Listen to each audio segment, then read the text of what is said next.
la bienvenida a nuestro invitado del día de hoy, el doctor Carlos Balcácer, abogado. ¿Qué tal, doctor? ¿Cómo le va? ¿Cómo está usted? Bien, gracias. Qué bueno tenerlo aquí. Gracias, bienvenido, doctor. Gracias. Ya una época, Michelle y Marcela, en que en cualquier caso importante de relevancia en República Dominicana, en el aspecto penal, se recurría o a Pina Acevedo, Ramón Pina Acevedo, Sánchez Moselo, el mismo doctor Castillo, de la oficina de Peregrín Castillo, a grandes penalistas, ¿verdad? En esta época, cuando tratamos en República Dominicana casos importantes en el aspecto penal, quien quiera tener una defensa adecuada, piensa dentro de los tres primeros abogados penalistas del país, piensa definitivamente en Carlos Balcácer. Tenemos la distinción de tener a un jurista de larga data que se ha especializado en materia penal, como el doctor Carlos Balcácer, además un amigo y distinguido colega. Doctor, ¿cómo está usted? Bien, gracias, Fidel. Gracias por quizás tu reconocimiento inmerecido a mí. Pero me place escucharte y darte por curiosidad de que mi primer homicidio fue contra Don Vincho, contra Sánchez Moselo y contra Ramón Pina. Fue mi primer caso y ahí nació nuestra amistad, naturalmente. Fue la muerte de la arquitecta Gladys Altagracia Volque Sánchez, novia de Erwin Cott, compañero de ustedes. El arquitecto. El arquitecto y periodista a la vez. Recuerdo en esa ocasión, no me había graduado de abogado todavía. Es un calentamiento bueno, es un entrenamiento de primer nivel. Fue un homicidio, el caso fue bonito, porque realmente ellos no fueron a matarla. Ella se mueve y se hiere aquí en la carótida y murió. El plan era matar a Erwin Cott, que estaba tomando cerveza en la liga, en la feria, con Jackie Núñez, y Jackie lo para, lo detiene, retiene a Erwin Cott por una especie de 15 o 20 minutos. Se desesperan, él se desespera, llama a la casa para decirle a su novia que iba de camino. Ella no tomó el teléfono porque estaba atada, estaba amarrada. Eso le llamó preponderantemente la atención, salió para el apartamento.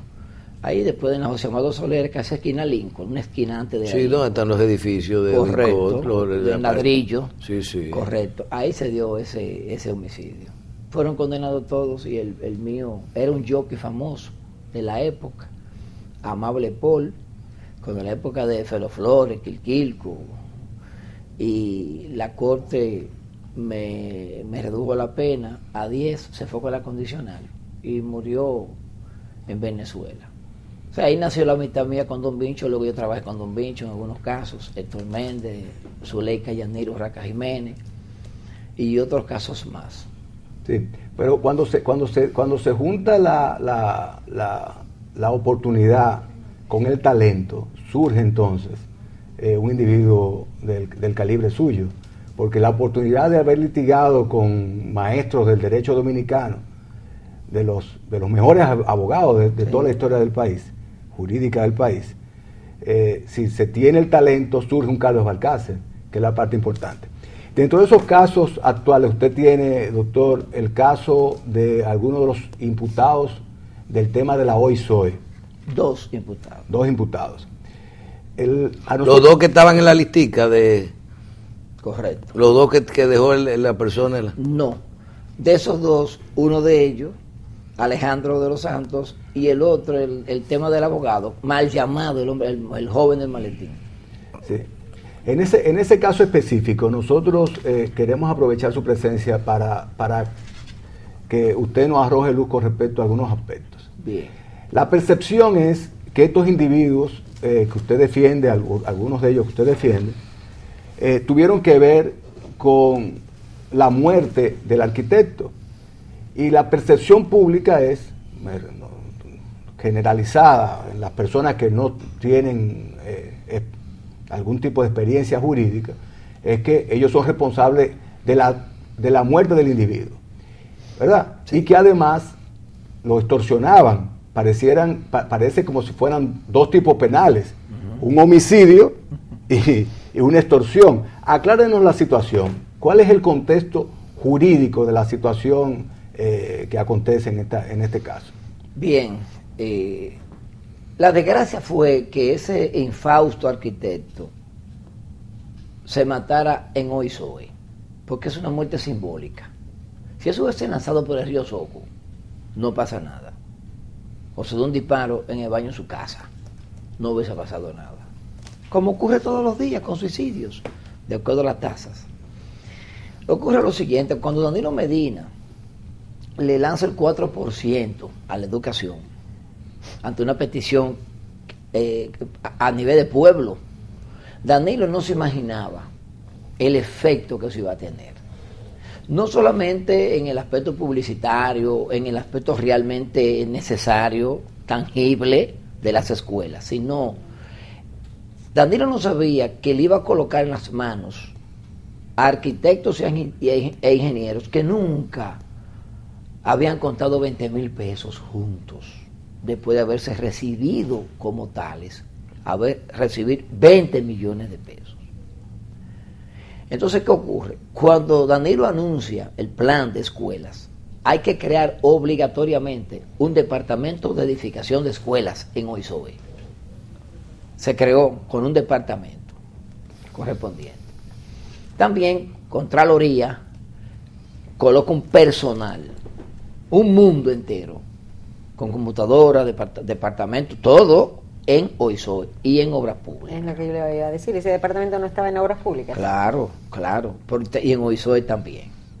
Entonces se inicia el programa de construcción de escuelas. Naturalmente, con la legítima presión de un presidente de la República que llama por teléfono, por ejemplo, en base a un calendario de construcción, y le dice al director de Oizoe: el martes 10, recuérdese la escuela de Palmarito. No se le puede decir al presidente que el martes no hay, que falta un blog, jamás.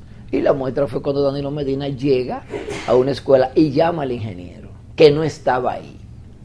El famoso boche telefónico. Correcto. Lo que pasa es que no le habían pagado. Educación, fundamentalmente. Y eso lo dijo el presidente. Entonces, como no se explica con un 4% ahí, listo, presto, entonces, ¿por qué estos atrasos? ¿Por qué hoy, la familia de ese arquitecto todavía no ha cobrado el último, diríamos el bono, que es un 5% que se les retiene para la seguridad social? La retención, sí. Correcto, bien. ¿Por qué? Porque el problema realmente no es Oizoe. Oizoe recibe el embate, ¿no? La obra telúrica del hecho, obviamente, porque está emblematizada. Pero es en educación el problema. Entonces, ¿qué ocurre? Cuando se está en edificación, cuando a él le asignan la escuela por el sorteo, a él le entregan una cuarta parte del dinero, o sea, le entregan 4 millones y pico. Él inicia la construcción marzo-abril 2013. Ya en el 14, a mediados, nunca finales, a mediados del 2014, ese joven había terminado la escuela. Ahora, ¿qué historia hay en el camino? ¿Hay historia de extorsión? Señores, hoy no ha ido un agrimensor, un arquitecto, un ingeniero a denunciar una extorsión en su contra. Y no hay nadie que pare un dominicano que lo hayan extorsionado. Sí, vamos a ver en este punto. Este ingeniero participó en los sorteos porque se ha democratizado, claro, por instrucción del presidente, me parece muy bien, claro, se ha democratizado la asignación de obras. Bien. En vez de asignársela solo a una misma compañía, que obviamente eran las únicas que tenían las experiencias, se le está dando oportunidad a los profesionales de la ingeniería. Me parece muy bien. Uno de los agraciados en un sorteo de estos es este arquitecto que lamentablemente perdió la vida, ¿verdad? Entonces, se le asigna una obra de 20 millones de pesos, según usted nos está explicando. Correcto. Se le cubica el 25% de avance, ¿verdad? Se le siguió cubicando regularmente hasta la conclusión de la obra. ¿Esto es lo que usted nos quiere decir? No se le pagaba. Por eso que él va al Banco de Reservas y allá busca el primer lazo y solo con él fue un préstamo de 5 millones al Banco de Reservas. Sí, pero ¿con qué aval? Porque lo que pasa es que el Banco de Reservas tiene un acuerdo. Sí, ¿con qué aval? Con el dinero que le faltaba para completar la obra. entonces el individuo sí cumplió con la ejecución de la obra. No, yo no digo que no cumplió, al contrario, el que no le cumplió fue educación con el pago de la obra. Porque él va a buscar dinero al Banco de Reserva, al margen de que el presidente había ordenado que le abrieran líneas de crédito a los ingenieros y arquitectos también, porque Danilo Medina previó el fenómeno. Y el Banco de Reserva, ahora el Banco de Reserva notifica a educación. Y te arranca un interés leonino. Recuerden que ya no hay ley de usura. Ya el interés es entre acreedor y deudor. De acuerdo al mercado. De acuerdo al mercado. Que es una irresponsabilidad del Congreso, ese asunto. Porque hay mucha gente desesperada que te cogen préstamos a un 20 hasta un 30% y no pueden llevarlo a la justicia. Pero eso no es el tema. El caso es que él continúa con la escuela, con el préstamo de los 5 millones de pesos. Se agota el dinero. No hay forma de que me digan a mí que cuando él recibe ese pago a una cuenta obligatoria que había que abrir en el Banco de Reservas, no hay trazas de extorsión en que cuando él saca el dinero, extrae el dinero, lo distribuye con estos 3 empleados de OISOE. No hay forma. ¿Qué ocurre? El dinero se agota. No puedo decir aquí, sería un oportunismo de mi parte imperdonable, decir que se dedicó a estar gastando el dinero. No, pero compró una pistola, por ejemplo, 125,000 pesos, compró una camioneta, se le fue y necesitaba otras cosas inmediatas, cubrir techo, familias, alimentación, etcétera, etcétera. Entonces viene la constructora, compañía RISEC, y le hace un préstamo, y ahí está el contrato. Yo no soy abogado de esa compañía de RISEC, ni conozco a sus miembros, y le colocan un préstamo de 6 millones de pesos, sin intereses.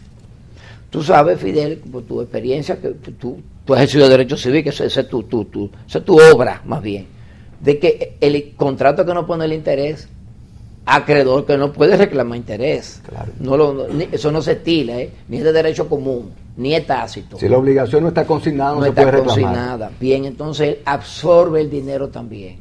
¿Qué ocurrió?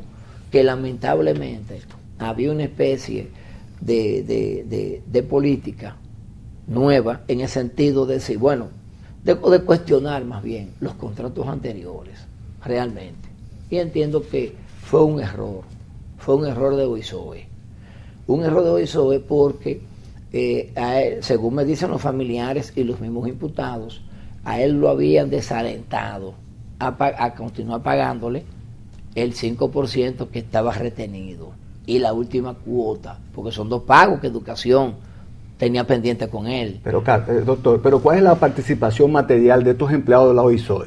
Lo que se comenta, y por eso lo tenemos usted acá para que nos arroje luz de la realidad, es que ellos les retenían pagos para forzarlo a pagar algo a cambio, para facilitar el desembolso. No, Fidel, oye lo que está ocurriendo. Les retenían para entonces decirle, te vamos a ayudar a concluir, y le mandaban relacionados de ellos para concluir las obras. ¿Cómo se retiene un pago en Educación de OISOE? No hay forma. Oye, porque todos los lunes, Peralta, Presidencia, Obra Pública, Ministro, OISOE, Director, se reunían en una mesa rectangular, larga, escuela por escuela, los lunes. Es una mesa que había ahí. Y entonces cuando iba, por ejemplo, un fiscalizador a la obra, llámese mi defendido, iba a Palmarito a ver el estado de la escuela. Era con una tabla, desde ahí, se iba a OISOE inmediatamente el estatus edificativo de esa obra, o sea, la obra civil, hasta dónde estaba. Esa tableta recibía esa información, las ubicaciones cómo van, y no había forma de que ese pago, o sea, ese reporte no llegara a Educación en menos de una semana. No había forma, todavía el Ministerio Público no ha sacado, y esto es lo más importante y es digno de subrayar, todavía Ministerio de Educación, Ministerio Público, OISOE, nadie ha sacado, ha enviado al expediente siquiera una línea escriturada que diga, esta obra usted la trazó, o sea, es profeso desde OISOE, 15 días. No hay forma. No hay forma. Ahora, ¿qué sí hay forma de expresar? De que un ingeniero, y eso es dable, eso hace muchísimos años, esa práctica. Mira, el presidente viene para acá el 15. Eso viene de cuando va la guerra. Y entonces, doctor, ¿y a qué se refiere ¿Cuál es el daño entonces del señor del arquitecto que se suicida cuando pone los nombres ¿En qué consiste la extorsión entonces? Bien. ¿Qué recibe lo que él quería decir él? Lo primero, gran pregunta. Lo primero es que no hay extorsión, a grado tal, porque ¿qué es lo que es extorsión? Arrancar por la fuerza un escrito, que le arrancaron por la fuerza a él. ¿El qué? Incluso le decía yo a los miembros del Ministerio Público, extorsión es con S, ¿eh? Ellos saben que no leyeron el código, porque extorsión lo ponen con C, que es una excepción a la regla de Sion que termina en C y se escribe con S, sí. X adelante naturalmente, porque ellos no saben lo que es la extorsión, que prácticamente que es correccional, obviamente. Hablando de sobornos, ¿pero sobornaron a quién? De usurpación de funciones. Señores, la usurpación es para funciones públicas, ni siquiera para abogados, sí para alguaciles, sí para fiscales, sí para inspectores de obras públicas o de agricultura, pero no por un arquitecto que tiene su diploma de la UAST. Y tu usurpación de funciones, retorno a la extorsión. ¿Qué pudo haberse dado? Que es lo que yo creo. Para un inspector de OISOE o de educación, no importa de dónde, y ve la obra. ¿Qué dice el ingeniero? Es que no me han pagado. Educación, no OISOE. Porque OISOE no confesiona el cheque. Eso es importante que se sepa. Y no tengo por qué defender a OISOE. OISOE no confesiona el cheque. Nadie ve un cheque en OISOE. Porque no existe. Te pagan a tu tarjeta o a pero tu cuenta. Autorizan. Bueno, está bien. No, sí, pero aquí a educación. Y de educación autorizan al final el pago. Ni siquiera el cheque. La palabra cheque ya no existe en ese sistema. Y de ahí entonces se hace la orden de libramiento. Y eso va a tesorería. Entonces, ¿qué usted cree que se dio, doctor? Lo siguiente. Vamos a la obra. Pero a ti te faltan 5 ventanas aquí. A ti te falta este desagüe, a ti te falta tal cosa, no varilla, o sea, no la estructura, ¿no? Porque entonces no, había que caer preso. Te falta pintura. Vamos a llamarle así. Y educación, es que no me han dado el pago. Toma 100,000 pesos, toma 200,000 pesos, prestado, y te lo prestan. Eso es común. ¿Pero quién se lo presta, doctor? Facilitadores, gente que prestan dinero. Pero buscados por los clientes suyos, sugeridos por los clientes suyos. Vamos a llamarle que sí. Vamos a llamarle que sí. Eso no es extorsión. ¿Sabes qué se llama eso? Eso se compara con el individuo que estaba en la catarata del Niágara mirando hacia abajo. La verja se dio y el hombre se fue. 15 remolinos lo esperaban. Entonces viene un individuo, el tipo tiene dinero, viene un individuo y le lanza un lazo, un cable más bien. Cuando se va a agarrar, ¿qué le dice el individuo? Un momentito.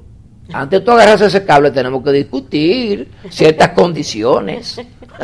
Es así. Ese es el sistema, Y eso el Estado lo sabe. Desde cuando Bebecito Martínez estaba en la oficina fiscalizadora de obras del Estado. Que son los prestamistas que pululan alrededor de los ingenieros. Es natural, como los buscones en los palacios de justicia, que te dice que te ¿Y eso puede compararse con la misma operación que hace el Banco de Reserva? De prestarle dinero con garantía de las obras. No, es distinto, porque el Banco de Reserva lo hace de forma institucional, lo hace de forma válida, y te lo hace rápido, pero te cobra intereses. Entonces estos prestamistas no te cobran el interés que te quita un Banco de Reserva. Pero ni te pueden esperar, el Banco de Reserva no te espera, te da un mandamiento de pago si tú no pagas. Tenían estos empleados imputados de extorsión, chantaje, etcétera, la posibilidad de retener fondos al ingeniero, a ese ingeniero o a los demás ingenieros que tienen obras. ¿Tenían esa posibilidad? Esa pregunta la hizo el juez. No había forma. ¿Tú sabes por qué no había forma? Porque si existiera esa forma, fueran multimillonarios y no hubiésemos ese abogado, el famoso hombre del maletín, un abogado que vive en una vivienda de clase media baja. Eso es increíble. No, lo que ocurre es lo siguiente, es que los ingenieros no tienen dinero porque no son las oficinas que tú señalaste ahorita, obviamente sin especificar. Aquí hay oficinas de ingenieros y de arquitectos, que era la tradición, 100 años en eso, es desde cuando Bando, que no necesitan dinero de abono inclusive. Por ejemplo, cuando Macorís rompió Villa Juana y la desbarató, por orden de Balaguer, que extendió a México, el quinto centenario, ahí fueron oficinas de ingenieros y de arquitectos que trabajaban ahí. Ese problema no se dio en ese entonces. ¿Por qué? Porque son oficinas que se sufragan ellas mismas y no requieren de prestamiento de 200,000 pesos, 500,000 pesos. Ahora hay gente que presta 500,000 pesos, otros préstamos particulares, ocultos, como una especie de fuera de ley, pero que no están regulados porque el Congreso abandonó ese sistema, ese tema, y te prestan 500,000 pesos y hay que entregarle 600,000 pesos. Doctor, ¿por qué en esas circunstancias parece muy sencillo como usted lo plantea? Y fue así. Sí, pero ¿por qué en ese escenario entonces el juez de la instrucción dicta medidas de coerción de prisión contra sus clientes? Porque aquí los jueces se están dedicando, y Alejandro Vargas yo adoro a Alejandro Vargas. Alejandro y yo hemos discutido de obras de él 1 hora y pico de derecho. Y yo adoro mucho. Vargas es el juez de la instrucción. Sí, lo que pasa es que los jueces de la instrucción, la mayoría, lamentablemente se están dedicando a desnaturalizar la medida de sujeción o de coerción. Ustedes saben que la medida de coerción, o como su nombre lo indica, es para sujetarte al proceso, o sea, para que tú no te desaparezcas. Entonces, hay 3 grandes temores. Primer temor, peligro de fuga. Segundo temor, peligro de reiteración delictiva. Y peligro de obstrucción de la investigación. Primero, peligro de fuga. Eso se aplica a 2 individuos que andan en un 125, le dan un balazo en la cabeza a un policía en la parte alta, porque eso no van a volver si tú lo liberas. Pero esta gente que tiene un domicilio conocido, que fueron a la Procuraduría a interrogatorios y se fueron para sus casas, eso es a diario. ¿Cómo tú le das dita medida de prisión preventiva a una persona que tú iba él el jueves a tu despacho y tú le decías, hoy es viernes, vete para tu casa y ven el lunes? ¿Para qué? Porque si te agarro ahora bien y te dejo aquí, de viernes a sábado a domingo yo no voy a tener tiempo de prepararte el expediente. Y él vuelve, mire, el lunes no tiene tiempo el Ministerio Público, vete otra vez para tu casa. Y vuelve el miércoles. A partir de ese miércoles, no, ahí nace el peligro de fuga. Y eso no es derecho. Eso no es derecho. Entonces, la medida de coerción la están convirtiendo en un cuco. Solamente se está justificando la medida de coerción consistente en prisión preventiva en los casos de violencia intrafamiliar. ¿Por qué? Por el temor a la reiteración delictiva, porque que le da un pecozón a una mujer, le puede dar una puñalada en un estadio mental superior. Doctor, ¿y no será, por ejemplo, usted también es abogado de este caso que vemos en la prensa en esta semana, de un posible homicidio en Santo Domingo, donde una persona que se alega que es enferma y otras cosas?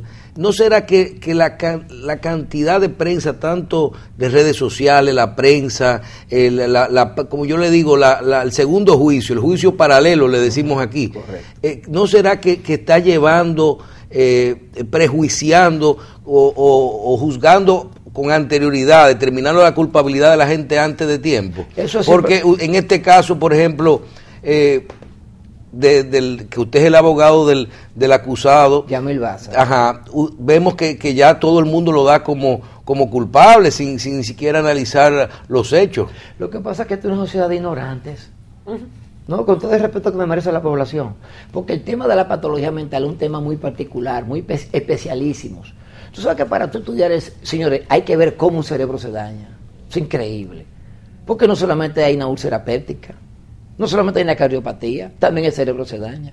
El cerebro, ponerte a ver las cosas, no el daltonismo, que tú ves el azul como el negro, no. El cerebro, el ver, el pensar que tú eres deudor de ese individuo y él cree que tú le vas a quitar la casa y te mata, y nunca ha habido un vínculo entre tú y él. Eso es increíble. Entonces es lo que padece de esquizofrenia. Pero esa persona tenía inclusive un historial, o sea que no hay que decir que se lo inventaron, sino tiene un historial familiar de esa enfermedad. Desde 2007. ¿Por qué entonces no se quiere reconocer esta condición? Bueno, a los familiares hay que entenderlos, hay que entender a los familiares. A los familiares del muerto. Sí, hay que entenderlos a ellos. Primero, tienen su gran dosis de ignorancia. En segundo lugar, están afectados directamente porque están obnubilados. O sea, el entendimiento, la razón está obnubilada, obviamente, por el deseo de venganza, el dolor, etcétera, etcétera. Además, no está en condiciones de estar comprendiendo la situación del otro. Tiene que sufrir su situación. Ahora, y reacciona en consecuencia. Depende, porque a un hijo de mi hermana, mi sobrino, que yo lo cargué, le dieron un balazo por el pulmón y le salió por el esternón, Y el individuo que estaba acusado, que tomó 6 meses de prisión preventiva, yo no tenía cómo acusarlo, no tenía elementos probatorios, y yo fui al tribunal colegiado y dije, no, con mi hermana, nosotros no podemos acusar a ese joven que está ahí. No tenemos elementos suficientes para lanzar los 30 años a la victoria. Porque tú tienes que tener altruismo, tú tienes que tener honestidad y educación ciudadana, tú tienes que tener conciencia, pero en cuanto al tema de él, por ejemplo, hay esquizofrenia paranoide, befrénica y catatónica, la de él es paranoide. ¿Qué dice él? Primero, él es racista. totalmente racista él. Totalmente. El imputado. Sí, totalmente. Entonces el escenario de la coerción no Perdón, es... y la víctima es de color. Es de color, sí. El escenario de la coerción no es el tema para discutir de psiquiatría en estos momentos. Por ejemplo, la esquizofrenia es un caso, escribió Antonio Zaglú, la esquizofrenia, una enfermedad que se pierde en la historia. Hay sospecha de choques bioquímicos, hereditarios, medioambientales. Entonces, para sintetizarte el tema, es un asunto que es muy lamentable, se va a discutir eso. Aquí no hay un centro penitenciario psiquiátrico como el que estuvo en Estados Unidos. Él permaneció un año en Estados Unidos, él soltó el tratamiento, lo violentó porque él estaba tratado, él estaba nivelado. O sea que no se están inventando que está enfermo, lo que hay que darle seguimiento al tema. Claro, entonces, por eso es que aquí el jurado lo sacaron del Código Procesal Penal. Sabiamente. Pero ¿quién fue que recusó el juez?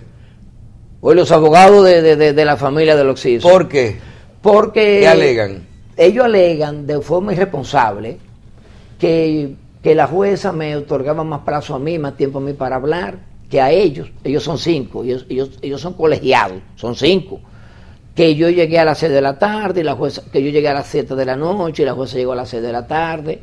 O sea, una irresponsabilidad. Pero ¿qué está ocurriendo? Que ellos son unos rezagados, porque ellos tienen que depositar su instancia de querella.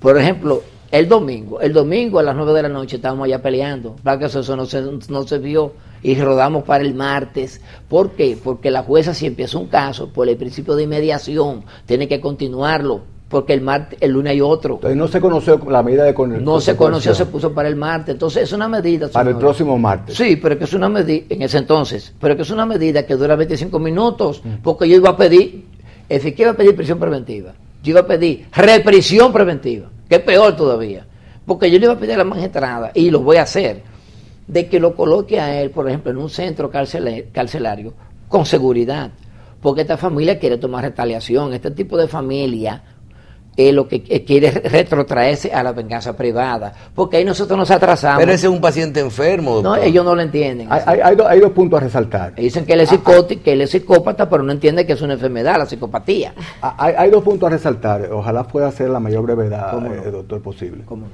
Uno es que usted no se va a oponer a la medida de coerción de prisión. De hecho, lo que usted pide es... Pero en un hospital será. Que si hay una retención que sea que sea, además de estar en prisión, resguardado especialmente para proteger a los terceros de él, correcto, si es un psicópata, correcto, y proteger a la posible represalia de elementos de la familia, claro, contra el individuo. Claro. Y a la misma seguridad de él, o sea, que lo puede agredir. Hay un punto común, es que si los abogados de la víctima piden prisión, usted no se va a oponer, lo que te va a pedir es que dentro de esa prisión esté protegido. Yo lo voy a precipitar más, ellos quieren la victoria, yo quiero que lo pongan preso más lejos.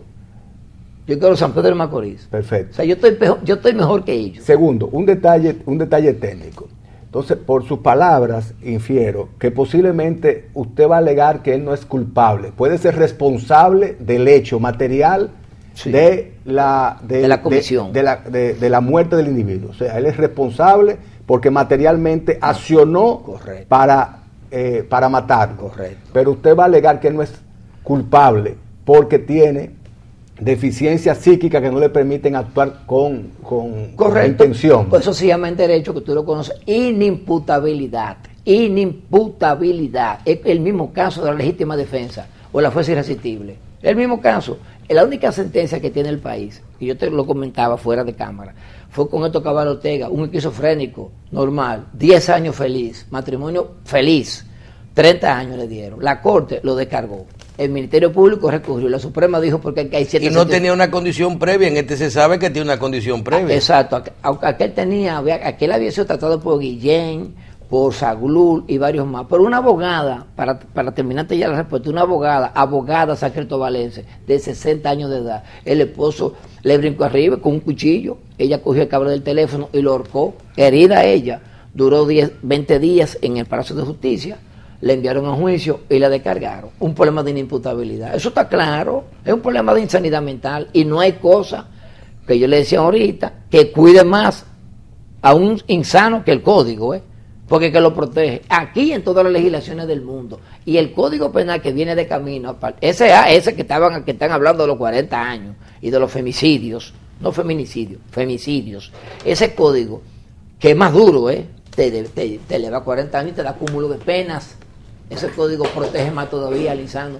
La Suprema Corte de Justicia recientemente a un individuo que golpeó a su esposa y ella murió, él estaba bajo el efecto del alcohol, y la Suprema asimiló el estado alcohólico, no el acto libera in causa, que es cuando tú te emborrachas de maldad. No hay antecedentes familiares de violencia, estaba tomando, se puso borracho. A 20 años, la Suprema casó la sentencia. También hay que buscar la manera de proteger la sociedad de un individuo en esa condición. Fácil, ¿cómo? Con un hospital psiquiátrico penitenciario. Que ahora, no hay. Tatica Ni Guzmán, penitenciario ni no penitenciario. Tatica Guzmán Marcelino, esposa de un psiquiatra, en la primera gestión de Leonel Fernández, cerró el 28. Y no hay un ciudadano que no vea un loco en la calle deambulando. Que no pase un dito y no vea un loco en la calle. Y Salud Pública, bien, gracias. Doctor, muchísimas gracias. Nosotros tenemos unos temas pendientes con usted, que es la reforma policial, el tema del conflicto permanente entre jueces y Ministerio Público, unos que no preparan bien la acusación, otros que tienen la obligación entonces de despachar a la gente, y ese conflicto permanente, correcto, analizarlo con usted en forma técnica y aprovechar. Pero es que el doctor tiene ahora 2 casos, sí, 2 casos muy fuertes. No, si fueran solamente esos 2 no fuera nada. Está activo el hombre. Doctor, gracias. Doctor Balcácer, muchas gracias. A ustedes, Un honor para nosotros. Gracias, Igualmente. doctor. Hacemos Gracias. una pausa y venimos con nuestro invitado siguiente.